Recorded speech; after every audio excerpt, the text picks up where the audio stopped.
Cui Hao, Changgan Song number 1. Sir, where is your family from? I come from Hentang. Stop your boat a while so I can ask you, because I think we may be from the same town. So we start a new small section in this anthology, which is the 5-word quatrain Jue Fu.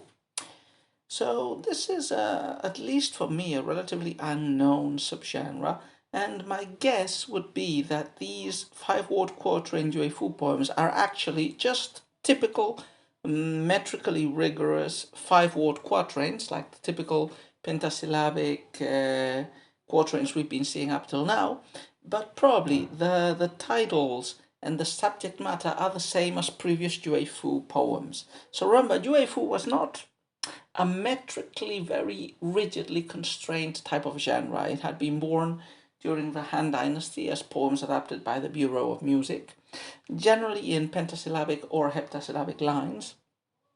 And very early on, as the genre became old-fashioned, it experienced periodic revivals. But I imagine these revivals basically shared tone and subject matter of inspiring poems, but no longer shared the original music, if any music had accompanied the original poems. So basically, what we have here is pentasyllabic quatrains, I believe, that have the subject matter of Jue Fu. Remember, Jue Fu are ballads. A lot of these ballads are generally about frontier poetry, soldiers fighting in the frontiers, or about other topics. Jue Fu experienced a great flourishing in the period of disunion. They were born in the Han, but they were very popular in the period of disunion, and they were still being cultivated in the Tang, and even being given a new lease of life through the Xin Jue Fu, the new Jue Fu of the mid-Tang period. So we start with Cui Hao. Cui Hao is a poet that we've already encountered before. He has 4 poems in this anthology. 2 of them were the first heptasyllabic regulated poems we encountered, including, what was it called? Yellow Crane Tower, which is his most famous poem and one of the most famous poems of all the Tang poetry corpus. And now he had 2 there, he has 2 more here, which puts him in the low middle range of poets represented in this anthology. And he was a high Tang poet. He was writing at the time of Li Bai, Du Fu, and all those figures. So here he has 2 poems called Changgan Song. They are 2 out of 4 quatrains that Cui Hao wrote. So before we comment, well, they are connected. In fact, this first one that we've read today, along with the second one that we will read tomorrow, form a dialogue in which the first of the quatrains is the woman speaking, and the second quatrain is the man answering. Now, first of all, let's talk a little bit about Changgan songs. As I said, this is a Jue Fu type of poem. That is, there was an original poem called Changgan Song, and these poems are inspired in that original poem. We've encountered already 1 poem in this anthology with precisely this same title, 1 poem by Li Bai, which is also among the most famous of Li Bai's poems. In fact, it was translated by Ezra Pound in his, I think, 1920s anthology of very original in many different ways, translations that Pound made presumably from the Chinese through the notes of Ernest Fenollosa in a book called Kathai. Now, Pound called it The River Merchant's Wife, a Letter. Now, all these Changgan songs, I believe, what they have in common is that they are poems about people who lived as merchants and travelers in the Yangtze River Valley. Chang'an, this is not the same Chang'an as the imperial capital. This Chang'an was a village close to modern-day Nanjing, what in the period of disunion was the capital of the southern dynasties, called then Jiangkan.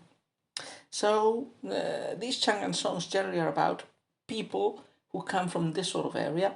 Many of these people, remember that before the Industrial Revolution, the fastest way to travel around in any part of the world was by boat, in the river or in the seas.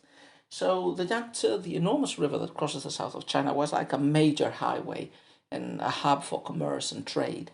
So a lot of the people living on the shores, like in villages like Chang'an, but in others, would have been people devoted not only to agriculture but also maybe to commerce or to fishing and harvesting, and they would have moved around selling their produce. In fact, ending up being a sort of a nomadic people traveling from here to there. You get this in Li Bai's take on Chang'an Song, because that's a poem in which a woman from this region is lamenting that her husband, who is a merchant, is away and has been away for a long time, going up and down the river selling goods. But a lot of the time, these Chang'an songs are protagonized by women who do themselves part of the traveling. They might be, young women who, are gathering plants and moving around in boats. And this is interesting because, it represents a group with mobility in a society that was mainly agricultural and that was not too keen on traveling. Even the scholar officials weren't too keen on that, as we can see from the poems in this anthology. So this poem, let's go strictly into it. As I said, this poem is really, it forms an intricate web with its following poem. This is sort of a dialogue, and that would have been also a very Juefu or Six Dynasties style of writing. It's very straightforward with very little images, and it's basically a dialogue between two characters. Dialogues are very typical of Juefu poems.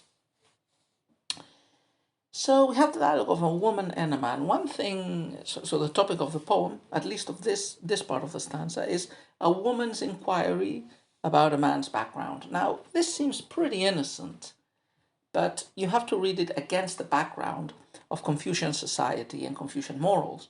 Now, in Confucian ideology, women are supposed to be passive, are supposed to be drawn back, are supposed to be always subordinate and shy and chaste and so on.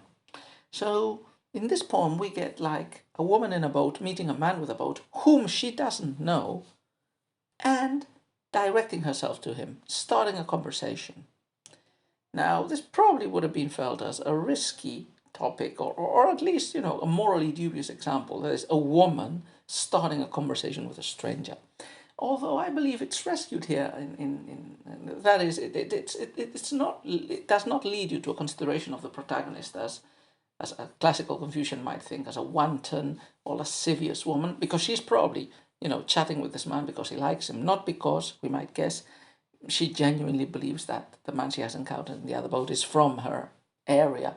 Maybe she just likes him and she wants to start a chat, and maybe something else. We have lots of poems like this in the period of disunion, a lot of them highly erotic, like a woman really offering herself or opening up to having some sort of intercourse, verbal or otherwise, with her speaker. So, Confucians would heavily criticize this topic, but I imagine in here there is this element of like the tone of the poem in the language, which is very simple. There's this element like this is a country bumpkin. This is a simple, honest young woman from a provincial or marginal area, and this outspokenness, which would have seemed unpolite, unrefined to a scholar official, perhaps matches the persona of the poem. That is the type of person who a woman living on the boats through the Yangtze might really be like, and how she might interact with a man she likes. So I imagine that redeems what would otherwise seem for a scholar official, a Confucian, a slightly libertine take on a woman daring to take the initiative in talking with a stranger and in having some little talk with probably erotic inclinations. Okay, so let's take a look at the poem couplet by couplet. As I said, the language is very simple and the poem's pretty straightforward, so there isn't much to comment. First couplet, Sir, where is your family from? I come from Hentang. So the first couplet is a direct, explicit, non-poetic, very literal, at least in the translation, very direct imprecation to another person. We are meant to imagine as a person in a boat coming along to meet the poetic persona's boat. He says, "Hey, where are you from?" And she says, "I'm from Hentang," which would have been an area close to Chang'an or in the river region. Second couplet, she continues speaking. Now, not only does she direct herself to the other person and tell where she's from, she asks him to do something, to stop and, to have some chit chat. Stop your boat a while so I can ask you, because I think we may be from the same town.